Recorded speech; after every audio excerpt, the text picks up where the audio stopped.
त्या रजिस्टरमध्ये काय असतं नेमकं? आज त्या रजिस्टरमध्ये सगळ्यात महत्त्वाचं गायीची नाव असतं, नंबर आहे, तिचे वजन आहे. वजन याच्यासाठी दिले की त्याला किती प्रमाणात लसीकरण द्यायचं किंवा जंताचा डोस किती प्रमाणात द्यायचं, त्याची वर्णन आहे, म्हणजे त्याचे वर्णन कसं आहे.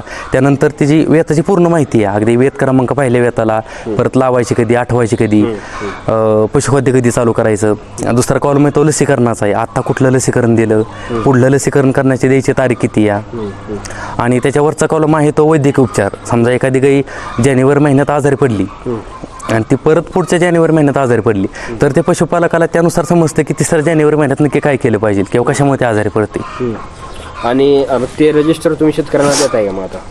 हो, अगदी 10-12 जिल्ह्यात ते प्रसारित आहे. आपण सुरुवातीला एक छोट्या 20च प्रिंट छापल्या होत्या, पण आज शेतकऱ्यांच्या आग्रहासह आता आपण 300 प्रिंटची ऑर्डर देऊन त्यातल्या 150 प्रिंट तर आपण प्रसारित केलेल्या आहेत. बरं.